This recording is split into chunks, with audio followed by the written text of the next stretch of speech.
Live from YMSL Studios. Welcome to the special Shavuot edition of the DougLESS Report. I'm your host, Bobby Moravia, with Max Sutton once again. Good to be here. We're more than halfway through. Almost to the finish line. That's right. And Max, it was a miracle we actually got our games in this week. Yeah. I was telling somebody in my next life I want to come back as a meteorologist. You can be 0% right and get it all job. right and still play. But you probably wish we had it right now. That's for sure. We'll get to my game soon. But, Jay in the past used to wear the mask. The mask. I was thinking about it, but it's all right. An amazing thing, that rain, it looked like it was going to come down. Actually held out. Held out till later in the day. So we're kind of happy just to get one game in, but we got both games in. And let's get right to the action. We had a big matchup over at... First of Mabruk. Let's get the Fireman's Playground with Motley Crue versus the Cubs. And a special Mabruk to Nathan Zolta. Yes, Mazal Tov, beautiful. Who had his first baby boy this week. So right. I don't know if he's married to a Kohen or not. It could be a Pidgeon as well. So beautiful, beautiful news. Either way, Mazal Tov, healthy. I hope everybody's doing great. Very good. I don't know how his team really fared. I mean, they came away with a split, the Cubs. So we heard some about this game. The number one thing coming out of the game, we'll get to that. I heard Ralph Sutton, game one, really pitched great, and it showed on the scoreboard. I was there. His first YMSL shutout. 2-0 shutout. Not winning 9-0, no pressure. 2-0 game is a bloop and a blast, get tied up. So to give him a lot of credit, I've been speaking to him, and he really is taking to pitching. He's really he's saying himself, he used to just go up there, throw as fast as he can. Now he's thinking about the corners.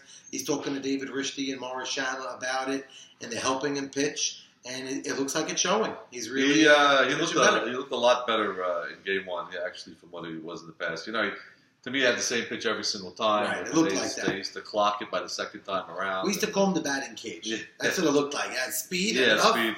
He might pop one up, but sooner or later you're going to rope one. But now he's starting to mix speeds, hit corners. So credit to Ralph. And it's funny because this team, Motley Crue in the draft, went ahead and drafted Ralph ahead of Leo Casson, ahead of maybe one other pitcher as well. And it was a question, but it could be their move was not incorrect. He's pitching well. Yeah, and again, you still have a big story. It's obviously he shut out the Cubs 2-0 in the first game. But a big story coming out of Motley Crue's injury to Mo Shama, which he had to come out of the game. So that was game 2 where he got injured, right? Yeah, slide at the plate. Gotcha. I heard he hurt his back. Yeah, but it was a spine thing. He took an MRI on Monday, but thank God, good news. I think it's the immortal Vince Scully's safe day to day. He's going to be back. Thank God he has Shavuot. He has a week off. Right, he has a week off. I spoke to his father and his brother Eddie. They said they sat with him. He's icing it. He went to work. He's walking slow. So knowing Morris, he'll be back full force. I know Jaime was really concerned because if we play them, I hope he's out. So showing major concern. That's the brother I didn't bring up, as you mentioned. But truth is, in game 2, they got romped. The Motley Crue, I think they lost 11-2. Yeah. But their field did get moved around. Morris not being there, I'm sure someone else. When did it happen? Happened early. Oh, in second. And it's funny because Ralph Sutton was telling me when you don't have Morris behind you. Psychologically. Psychologically. So who played short? I'm not even sure. I didn't even ask. It might have been Rishti. Could have been the good old Mino. It could have been. The kid finds his way. He's a lefty and he finds his way. But they did lose game 2. Credit to the Cubs. They hit the ball. I was told that there wasn't many errors on Motley Crue's. Even though they didn't rearrange the field and maybe puts in your head with missing our number one pick and all that. But I did hear the Cubs did hit the ball. And 11 runs. Well, 11 runs. Of course, it's softball. Like we always say there's errors. But I heard the Cubs went ahead and hit. Heard John Eliezer looked great at shortstop. Played great. Sprays the ball all around the field. I don't think he particularly had a great hitting day, but he's always a fierce guy in the lineup. They're telling me he's still spraying the ball all over the place, and he's probably the best athlete on the field. Yeah, Eliezer was good. And again, Max is doing very good. Of course, and Max, great. That's true. He lost 2-0, and so he only gave up 4 runs on the day. I believe he has the lowest, if I'm not mistaken, I think he has the lowest ERA. Not surprising. Morris, Max is a great pitcher in his own right. We know that. So now both those teams with the split are the really Motley Crew's 5-5. Right, they're smack in the middle. And I believe they split all 5 weeks, if I'm not mistaken. Yes, they did. They did split all 5 weeks. And the Cubs right in the mix at 4-6. 4-6. And, so they have to play well from here on out if they're going to make it to the playoffs. But as we'll speak about later, so much could happen, even though there's only 4 games left. So yeah, we'll talk about the standings in a little bit. So they were happy. The Cubs were happy to get the split. So now let's go over shoot to the other side of at Fireman's, which was the Red Sox coming in at 3-5 versus Hit and Run. Right, 3-5. 3-5. So something had to give over there. Something had to give, and it didn't give. They got another split. You know, it's funny hearing this game. I spoke to quite a few people, and this is one of those. Both sides say we should have taken 2. Yeah, and I mean, no matter who you talk to, I was talking to 4 or 5 guys from the Hit and Run squad and 4 or 5 guys on the Red Sox side, and they both had their reasons. Well, I don't know how the Red Sox just got blown out in the second game. Right, so I thought the same, but then they tell me, well, we'll get to it. Game 1, I heard it was a 5-3 It was a final. great game. I was caught a lot of that game. And I have to tell you, you talk about Ralph Sutton. Leo Casson is really, he's got some decent... he has stuff. You know what I always say about Leo? I'm telling you. I always say it about Leo. His good pitches are amazing. Yeah. The problem is his bad balls, you spit on it. It's just out of the zone or something. So if he can harness and throw those good strikes... Yeah, he's got some decent speed. And as we know, once in a while he gets wild. Yeah. But he's a great fielder. You get out of the mound. He can hit too. Yeah. He's an athletic kid. So, I mean, it's not a bad pick. Like, he could take the Red Sox places. And honestly, 100%. when the Red Sox are all in sync, it's a pretty good team. They have a good team. It's a very, very good team. Every time I talk to people, they always say this Red Sox team has a deep lineup. Yeah. There's questions on the right side of the ring field defensively, and that's an issue. Actually, Mavor played very good short center. Short center, I heard he really stepped it up. He's playing great. But I know first base and second base. Yeah, Van to be at second. Not really a little scary. Second baseman, Elliot Patesh. This week they didn't have Elliot. They had Arking there, and I heard it wasn't so easy. He was there. They split games maybe. Game 2. So I heard there's some issues on that side. I'm sure they could handle it. They could fix it up. But game 1, it was 3 up, and I heard there was a tough hit ball. Morris Casson maybe could have made the play. Depends who I speak to. Some people say, I don't remember it being an error. Some people say it was. But there was a ball at the third base. Yeah. If he picked it up, it would have been 3 up going into the 6th or 7th inning. Right.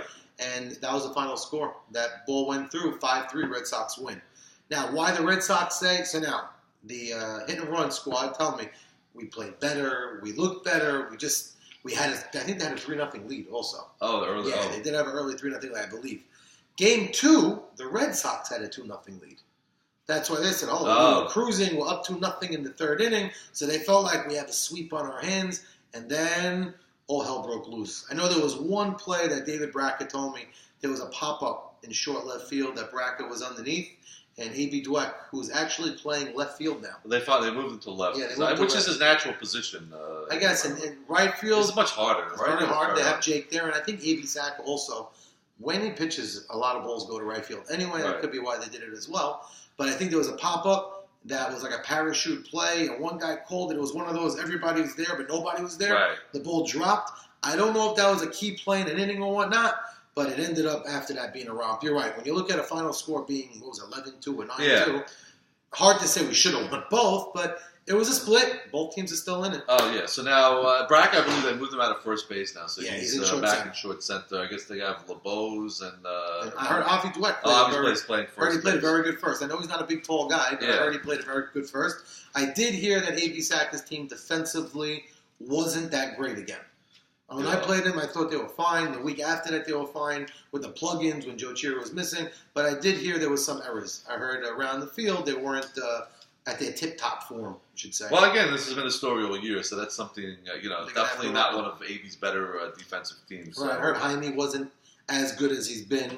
Brackett, in general, didn't have the greatest day. They were okay, but there was errors. But you have Irving at second, right? Irving at second. It's usually he's lights out. Yeah. I didn't hear much about Irving, whether he was good or bad. But a split. Yeah, so believe it or not, those teams are, again, right in the mix with everybody else. 4 and 6. I mean, the Red Sox were making fun of them early in the year, but they're right there. It's a team don't make fun of now, because if they get in there, I don't know how easy they are. Yeah, and we always talk about A.B. Sack. If he gets in, it could be a problem. Right. So with a real lineup. Right. Talking about Morris Casson, week in and week out, this kid's he's the ball. A great hitter. He's 6 to 8 every week. He's a great hitter. And Joe Cheer, I think he cooled off a little bit, but he's still at numbers. He's still playing. But again, the Sox, JT was unbelievable in the outfield. I heard he was back to old JT. I know there was some rumblings the week before. His teammates were saying he plays too shallow, but I think he gets to everything. He was back. I heard he was back in JT form, and I heard Jordy hit a little bit better than he's been. So they're picking it up. They're more cohesive. Definitely more cohesive team. And they always say this is the time of year that team that gets hot is the dangerous team. It's right now. So that team that gets dangerous over the next 4 games. So maybe they didn't stride. And again, if Leo continues, as long as he doesn't go to Mexico, very dangerous. He's got to be here. That's always an issue right now. So let's shoot over to the crosstown into Eatontown. Okay. And the red hot Turtles. Yes. The first place Turtles and Mabruk to A.B. Cohen, the pitcher, also had a. Oh, they first place, second place. Son got A.B. Oh, right, get engaged. His daughter. His daughter got engaged. Versus the Sack Attack, coming off a sweep the week before. No, coming off getting swept. Yeah, getting swept. Getting swept the week before. That's something good my team did. We swept the Sack Attack group.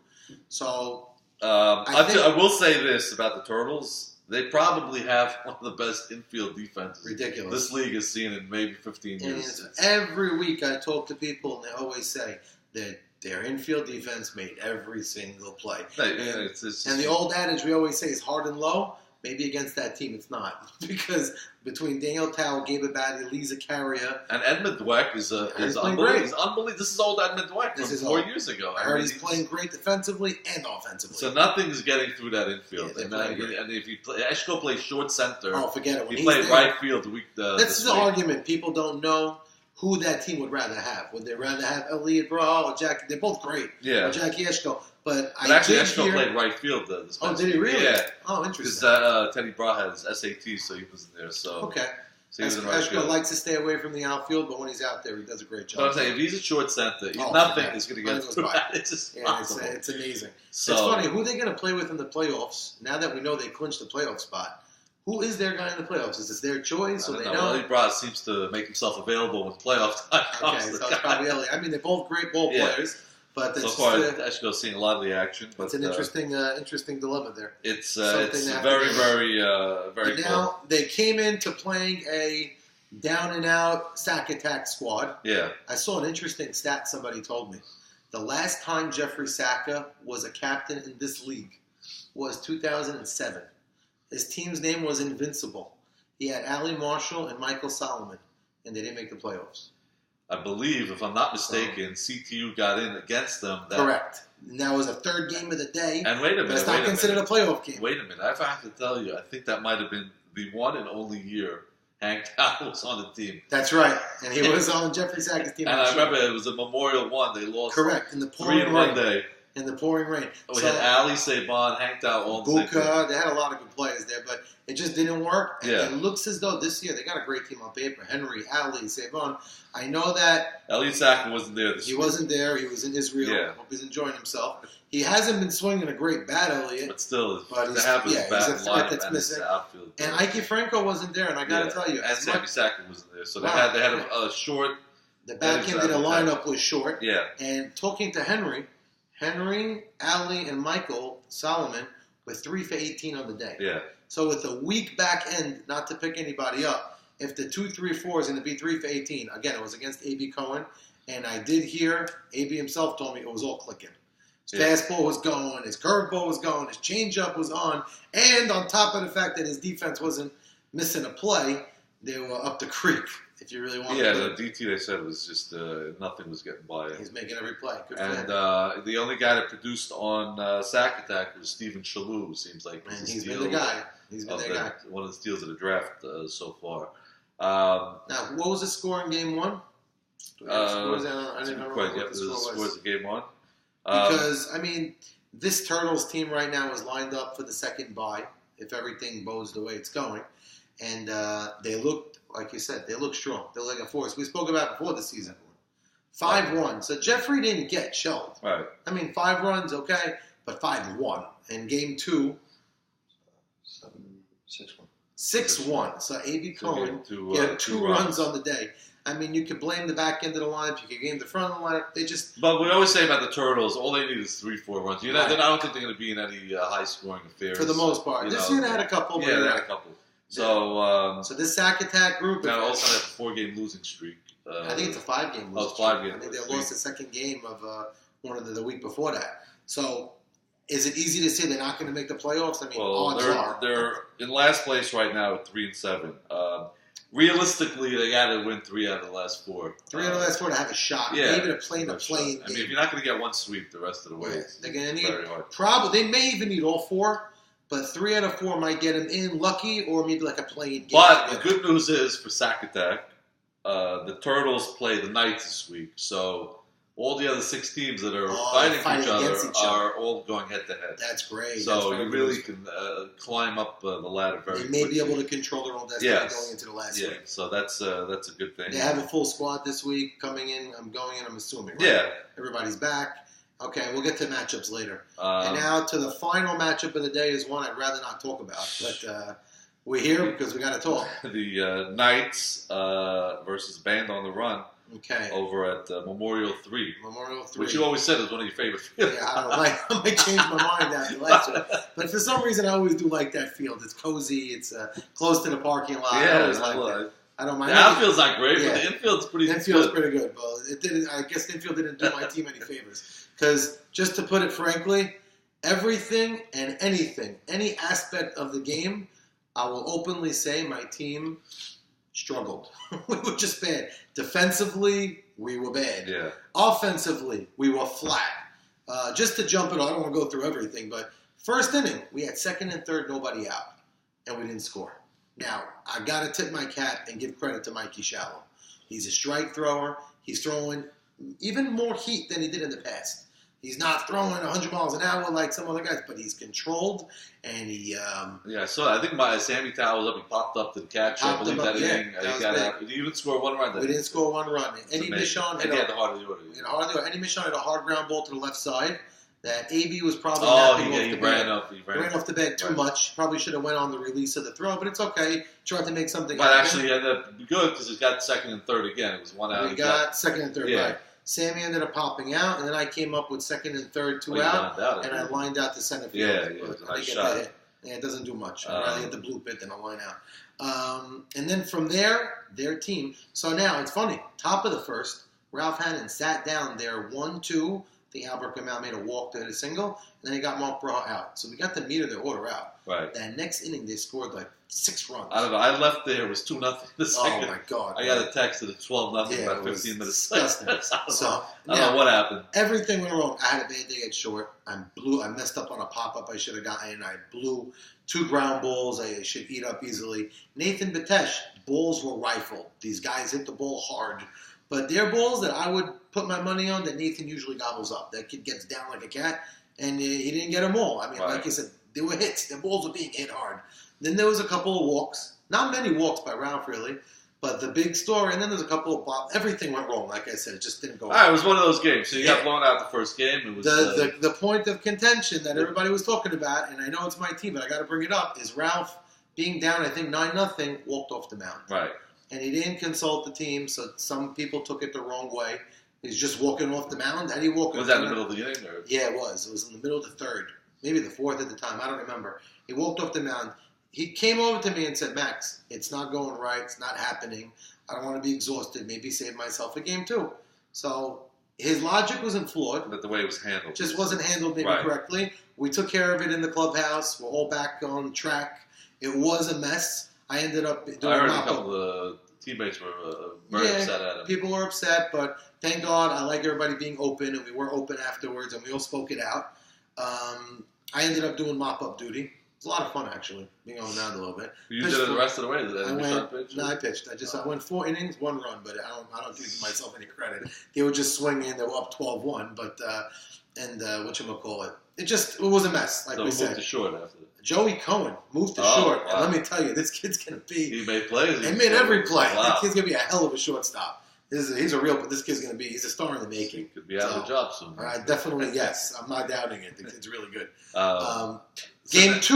Yeah, so now I guess after the game 1. We regroup, and the number one thing we said, we never lost the game 2 all season. Right. I said, if we could come out with a split, these guys would feel terrible. That was like basically what our team was saying, but the ball just kept rolling. It was an avalanche that we couldn't stop, and we had first and second, nobody out. We didn't score. It was maybe the second or third inning. And again, after they held us, and Mikey did a good job in holding us, I think we had first and second. Ralph Hannon maybe popped up on the infield, and then there was a hard ground ball, and then we didn't score after that.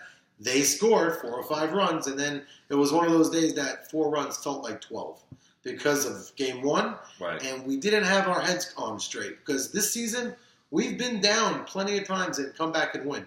I think 3 games we've been down and won, but there was a bad vibe, and I'm giving credit to this other team. These guys, their record is great. I've been hearing mixed reviews. They're not so great. They are so great. They're a cohesive unit. They got a lot of good chemistry going on. Jack and the Doctor, they're a loud team. Some people could get annoyed at their being loud, this and that. But it was they played great, and they deserved the sweep. I give them a lot of credit. Yeah, they're young and exciting. And they were fun. Are they very beatable? athletes. I'd love to see them in the playoffs. Yeah, the finals. well, listen, They're definitely beatable. It's softball. All these teams are, like we said, that last place team, Jeffrey's team, I could see him beating anybody. So everybody's beatable, but they're a very, very strong team. What I did not bring out was... of course, when you get blown out twice, tempers are going to flare. Right, so that was a big play. There's an umpire there that I don't think anybody really would invite him for shovel dinner. But... the umpire wasn't having the greatest times with David Farka. David may have lost himself a little bit. There was a terrible call. There really was. There was a call where David was trying to score on a tag-up play, and Mikey did not do it intentionally, but because of the play, when you try to throw out the plate, he was there maybe trying to make a play, and he was in his way. It was obstruction, and the umpire just didn't call it. It could be he was trying to dig at David a little bit because they were having minor confrontations before that, and kicked him out. And whatever, temperance player, like you said, words that you don't want to hear. We didn't want children on the field at that time. But he did get kicked out, which means he's suspended for game 1 next week, which we're not happy about. And actually, he's fortunate because Eddie Michon could have easily been thrown out. Eddie was sort of asking to get thrown out. He wanted to kick me out. And he said some things I haven't heard him say in a bunch of years. But I think the umpire went out of his way not to kick out Eddie because he realized he was being a little bit of a wise guy to us. So that was like the credence maybe he gave to us. Right. So now, the problem I have is you have umpires on the field, and the umpire's job is to do their best to make the right call. Right. And we asked for help, and he was being very stubborn about it, which was it perturbed our team. And in fact, the other umpire afterwards said, if he asked for help, it wasn't a question. Of course it was obstruction. Yeah. And their whole team agreed it was obstruction. It could have been a turning point in the game. We were down 7-3. It would have made it 7-4. Runner on third, 2 out, I'd be at the plate. So it was a bowl game. It was the 5th inning. So it did hurt us, but it was one of those days when it rains, it pours. When it's not going right, it all doesn't go right. I just could say I hope we got that all out of our system. Yeah. Because I think every single guy on our team, one way or another, did something not great. So it was one of those days. Yeah, listen, you're going to have them sometimes. Yeah, it happens. Championship teams go through this. So now, knowing these ASA guys over the years, 20 years, they never, ever, as bad as a call, like to overturn the call. Right. So I don't even know, he would have said the right things. I think they may have. The problem I have is the guy didn't ask for help. Yeah. If he asked for help and they would have changed they always say, that's not my call. I was blinded. I was blocked. Obviously, he's not going to call if he was safe or out because it was just whether the obstruction. It was obstruction. It was a close call. They were sitting down, Dr. Abad. He said, I got him by 12 feet. And I had the 2 people on deck. What are you talking about? You didn't even it's amazing. The story. Everybody's biased there. It's fine. Temperance player in the heat of the moment. People saying the heat of the moment stayed for a long time. So I'm not blaming anybody there. But Farkas didn't feel terrible afterwards. Yes, he said that and he felt awful. But it's just one of those heat of the moment things, like you said. So hopefully, now the ironic thing is he was suspended game 1 this year. Yeah. And we were supposed to play game 1 Maurice Haber's team. Oh, and it happens to be we're playing Maurice Haber's team, so he's not playing game 1. So Maurice, I attribute this to Maurice going to shul every morning. That's what he got praying for. Maurice called me up and said, "So I got what I really deserve." That's what he told me. So let's see what happens. So now, Max, you're 5-5. I'm a little bit of a better. I think I'm a better 5-5 than Motley Crue, simply because I have a sweep in there. Yeah. So that helps at the heads, maybe. And the Knights sitting pretty at 8-2. Oh, so I don't know. I doubt they've clinched the bye, but we know they clinched the playoff spot. I think they clinched maybe the 3 seed. Yeah. But did they clinch Did they clinch a bye? It depends with right, depends what happens. I think because I play the Turtle. I think they clinched. Yeah, the 1 win clinches them a bye. But amazingly, there's no 6-4 teams. So you have an 8-2, 7-3, and then a bunch of teams, 6 teams separated by 2 games, which is it's amazing. Really, it really is amazing. It's incredible. Now, there's no difference between the first and second bye. Is that correct? Well, if they play each other, I guess they're gonna have the high. Well, no, not in the first. The first place team just gets to pick their opponent. That's the difference. Well, not really. At that point, do they even get? Yeah. So the first bye, the second round, you're saying. Right, second round, the first bye chooses their opponent. Yeah. Otherwise, there's no difference. Right. So your goal was to get one of those first 2 byes. Right. Okay. Some people don't like. Some people don't like them, actually. Yeah. I mean, and it's shown in the past. You lose momentum being off a week, especially when forget the bye. But some people don't like picking their opponent. Ask Maurice. Right. I think 2 times he picked his opponent, 2 times he lost. So now we're going to talk about future matchups. Obviously, we're off this week for Shavuot. Now, Father's Day, big matchups on June 19th. Starting time is going to be the same? We're going to start a little bit earlier. Okay. 8:45 start in honor of Father's Day. So everybody hear that? 8:45, don't be late. And we'll see about field situations. Maybe now we can get a little closer fields here. But right now, Memorial 1, we have Motley Crue at 5-5 versus Hit and Run at 4-6. It's a great matchup. Again, we talked about 2 teams going head to head. Right. So this is AB Sack is 4-6. This is the time of year he usually starts heating up, and he's going against. I don't want to say his old team, but a lot of the old characters that he played with last year from his Leonard Skinner championship run last year. Maurice Shama, Jack Jamal, that crew. So that's a wild matchup. And then we always talk about Motley again. They split all 5 weeks, and they just the team you can't sweep them. And this is a tough matchup. I'm going to say the board easy thing, and I like to stay away from saying this because it sounds like I'm just passing a buck. But I see a split again because Ralph Son's pitching well, but this hit and run team, when I face them, they got a lineup. Yeah. So it's hard to hold them down. And if Maurice Sham is there and he's healthy, I'm saying this assuming Maurice is healthy. Right, oh, for sure. Okay, if Maurice wasn't healthy, I'd probably give the edge to hit and run easily to take 2. But I see a split because AB I don't see getting swept. He wants to go into that last week of the season with a lot on line. Right. And that's why I see a split. Yeah, I definitely see a split also. And if anybody's going to sweep, it's going to be Motley Crue. I don't see hit and run sweep, but I think they're going to split this year. It's funny you mentioned the week before hit and run. I believe Jaime Shama was not there, and Mo Casson filled in admirably. He played shortstop, very well short. So I think he may be playing short in my night league because of that. Someone saw him do it, and they're giving him the shot to do it. So that could be a good backup plan or whatever, right? But that's again 2 teams right in the middle of the mix, and really neither one. Well, actually, Motley Crue can afford to get swept. They could afford to get swept. They could go into the last week needing to take 2. I think if AB Saka loses 2, if that did happen, it depends what happens with the 4 and 8, but it's not going to help. Definitely not. I think actually 6 is going to probably get one of the playoff teams into the thing. It might be like there's a game. I think 6 and 8 might get this third game of the day. Okay. All right, so now let's shoot over to Memorial 3 if we don't move that game somewhere else. That's my game, right? And that's the Cubs at 4-6 versus Band on the Run at 5-2. 5-5. 5-5 rather. So now again, you're coming off getting swept. This is true. You're right in the mix, going up against Max Shadid 4-6. We mentioned Fark in game 1. I'm not I guess you're going to plug what Nathan Tower, Ralph. We have 4 outfielders. That Ralph that's been going in and out. So maybe one of them will play left, one of them will play right. Not a problem. I'm not predicting the game for obvious reasons. I like my team is hungry, man. We're very hungry, I'll tell you that. And our lineup did not hit well last week because of everything, but we still have, I believe, an extremely deep lineup. I'm looking forward. I know Max's DD's great, and I know this team that we're playing has a great defense. And facing John Eliezer or Maurice Haber is never an easy task. Right. And we respect these guys to the utmost. And we know they're hungry as well. They're 4-6, and they don't want to. They can't afford it. And again, I think Max is too hard to really tee off on. I think he's going to keep both in the game.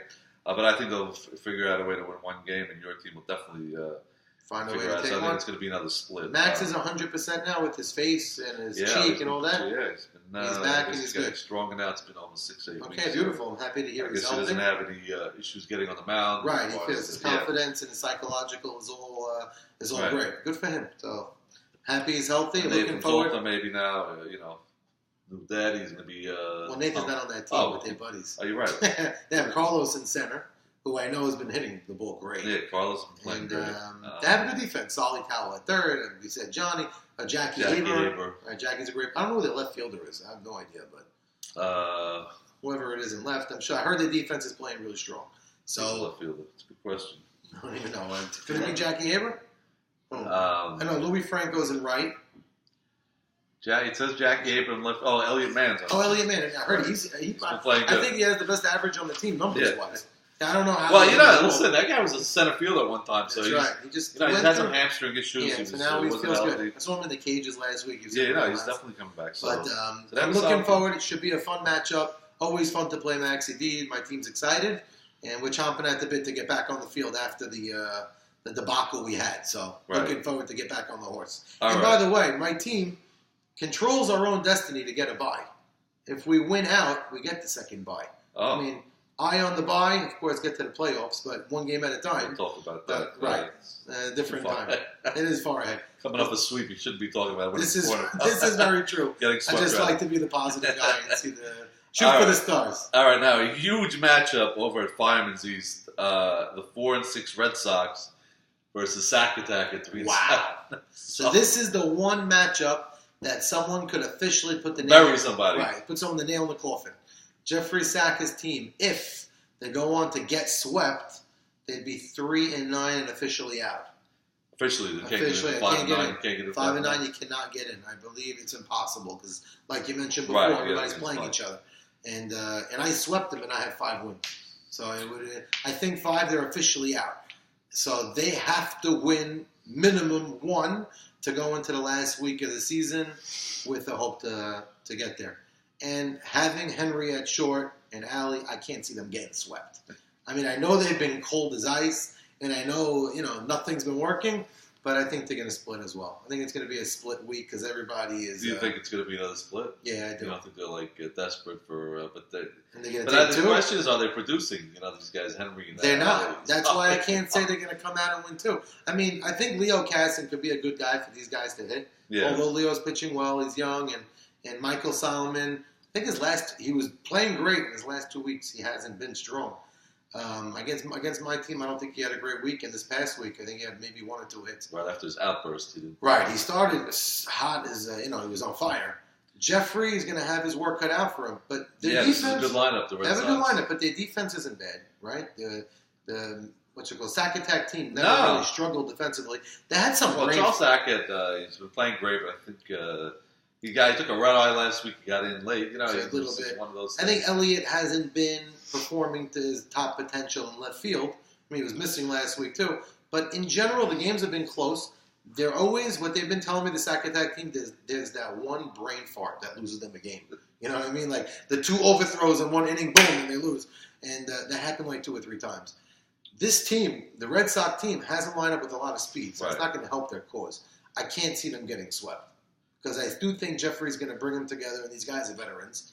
So I'm going the unpopular, easy route this week, and I'm saying a split again. I just see it that way. I can't see anybody getting dead, knocked out. I see a split also, but it would not shock me somehow if the Red Sox, if the Sack Attack won 2 games. Oh, you want but you know what it is too. I don't know. All of a sudden, if they have no depth now, they might be playing again with exactly 10. Jeffrey might have to. I don't know if Ike Franco doesn't come. So it's like it's funny that Ike Franco pick. People were laughing about it. He hurt them not being there. Well, he's a good hitter. And this league, whether you're a 7th, 8th, 9th rounder, to get a guy who's having to show up in that round, there was a lot of talent. There's a lot of guys. I want to see who they could have had. There's actually a lot of players in the 10th round to get guys that are valuable. So let me just see who they passed up at that they could have had if there's any big names that. There's players. Stephen Batesh is there. There's they have stayed up. Well, they could have taken Sol Ancona. Because the hitter. Could hit. No, just in general, it works out. People think it's so easy just to play with 10. We don't have to do any worries. But at the end of the day, in this league, you need the bodies. Guys are missing. Yeah, there's guys. And Sammy Sagan's not always there. And he really can't play too, it's hard. Right. Sammy's been hitting the ball against us. Yeah, but I'm saying, you can't. Like, for example, Elliott Sacker was missing last week. So if Ike Franco was there, I wouldn't have hurt him that bad. Right. So, I know he knew that. I don't think they want to go in a situation where Jeffrey's hitting 2 games also. Right. So it's not exactly ideal. 10 and he's got to run. Right, not ideal. It's not the best situation. But they do have, like you said, Abraham Haber could explode at any moment. I don't know what his numbers are this year, but he has a lot of power. Yeah. And but this Red Sox team, I can't see them getting swept. I see that they have a little stuff going on. They're playing. They're in both games. They won. They've been winning now. They're 4-6. Jordy's starting to come around. Yeah, he's more of a leader type. I've been noticing. He's been. So that's great. So they have a lineup. Yeah. They've sort of figured out their positions. Right. So I can see. Like I said, I see a split. Boring, but I'm sorry. We got to talk about, actually, we didn't elaborate 2 weeks ago. Leo Picciotto made some plays in left field, which were unbelievable. So diving plays that saved their team. Against my team, I didn't think he played as good a left as always, and I saw him last year in the night league, and he played like Willie Mays out there. Yeah. So I know he has it in him. Diving catches in the last inning. And we know he's got a ridiculously great arm as well. So they have the talent, that team. We know the Red Sox, we thought they were going to fold with all their drama and all their craziness. They didn't fold. They're holding it together. By the skin of their teeth, 4-6. You're a sweep away from saying, we might not make it. Yeah. But they're right there. Even if Sacker finds a way to split, he's in deep trouble. It's not going to help him. If he splits, he'll be 4-8. 4-8. He would need a win, 2, and get help. 4-8, and he ends the season versus Motley Crue. He might need a win, 2, and get help. Yeah. So he really needs a sweep in the worst way. For sure. If anybody needs to sweep badly, it's him. Everybody else could still live with the split. So now, over at Fireman's Playground, the huge matchup is the Knights versus the Turtles. Oh, this is interesting. This is a very game of the week, by the way. National audience game of the week. Says Jim Palmer all over him with Al Michaels. The Knights at 8-2, and the Turtles at 7-3. So they're fighting for the first place bye. Right. It's funny. It could work out at the end of this week. It could technically happen that both these guys clinch the 1 and 2 buys, depending on what the rest of the league does. If my team and Motley Crue take 2, the Turtles didn't clinch a bye, even if they win 2. What about if these two teams split? If they both clinch a bye or not? No, because if my team wins out, we get the bye ahead of them, and if Motley Crue wins out, they get the bye ahead of them. So even if they win 2, they don't necessarily clinch a bye. Right. But if they split, depending on what the rest of the league does. So it's going to be one of those, Bobby, what happened? Bobby, what happened? We want to know. Now, it's funny because A.B. Cohen, if he does win 2 and he does clinch a bye, would he be there in the last week of the season? Oh, that's a question that's going to be talked about. Yeah, is he showing up? If it doesn't mean anything to him, he might take 3 weeks off. He might go to the mountains and relax. This is something that we spoke about in the beginning of the season, thinking if they're 2-10, are they going to show? Right. So we were dead wrong on that thought. They're the other side. They're in maybe first place. Now, probably obviously the best team is going to face right now this year, and they're both hot. And the best defense that the Knights are going to go up against. So, and obviously the best pitcher also. Again, have these guys, the DKs, Mark Brow's probably faced A.B. Cohen. So it's funny. I was talking to A.B. Mark Brough, he faced Jack Abad, he faced in a bunch of tournaments. He's faced most of his team. Yeah. The only kid that he was not familiar with at all was Albert Roditi. I don't think he ever even knows how the kid looks. He doesn't know. So he never faced Albert Roditi. So that's the one guy. But the rest of the lineup knows him. I'm calling a sweep for the Knights. I saw them red hot. I saw them red hot. And I think their lineup, like you mentioned, is not crazy deep. You said they're low-scoring games, and the Knights are playing great defense, and Mikey's pitching great. Yeah. It's a team that I just saw playing great, so it's an easy pick for me, I guess. I never really watched A.B. Cohen and the Turtles yet, but it's Mikey Shalom against Sonny, actually. Yeah, if you want to look at it, little relatives in there. But I see the Knights winning, too, because I could see them, as although A.B.'s pitching great, I see Mikey and company keeping that team to a low-scoring game, so I could see 4-3, 5-4. I'm calling the Knights to win, too. No, I see a split here all the way. I think some of these guys are going to be overmatched against AB, and I think they're going to be able to scratch out 3 runs. And if the Knights win Game 1, I think they clinch a bye. Oh, okay. I think with 9 wins. With 9 wins, yeah. I think they clinch a bye. So that's the only reason why the pedal falls off a little bit in Game 2. But I still think they're going to go to play. These guys are professionals, and they're not on the field to lose and play around. Yeah, so, I think, again, we don't know who's going to show up. Is it Eshko or Eli Braha? But, it's, I think they're going to split. I think it's too hard to sweep that team with It's rough. AB's good, but like I said, I didn't say AB's going to give up 10 runs, but I said 4-3, 5-4, one of those. Has AB ever, this year, the Turtles ever lost the first game? Or they all I'm not sure. It's a good question. Been tied, they said I will say the Knights, and although they played me great, our team did not test their infield enough. We did not. Their outfield, we know this whole season is amazing, and they were amazing again. We did not. Mark Brawl played a very good shortstop. Very good, but their infield, I still think, is not airtight. It's very good, but not airtight. If there's going to be balls going through, it should be on the hard ground balls to the left side. The third base, Harry, was okay. I know he's coming off an injury. David Simhorn, I think my team maybe tested him twice all day. Louis Patesh made a couple of nice plays up the middle, but in general, their outfield looks so airtight. I think it's the infield you have to test, and maybe that's the only way I think the Turtles could put up runs. But I still think, like I said, I'm holding to it. I think the Knights are going to sweep. It's going to be definitely going to be an interesting matchup. And let's see, looking ahead. A lot of excitement.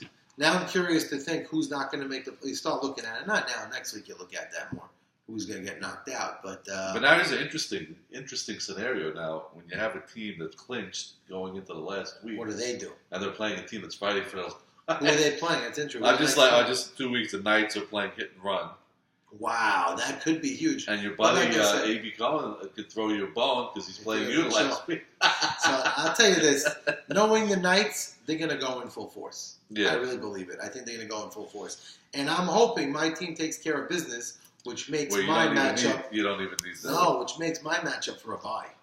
That's what I'm hoping. That's what my hope is. Yeah. And I want A.B. Cohen showing. You don't want to back him. Yeah, and we want to play him and fight him for a bye in that last week. That'd be a lot of fun. But that's looking way ahead. Yeah, that ain't going to happen by then. But anyway, everybody have a great Shavuot. Don't eat too much cheese. And hopefully Father's Day we'll get some nice hot weather and start early and get the last couple of weeks in. Thank you. Enjoy your families.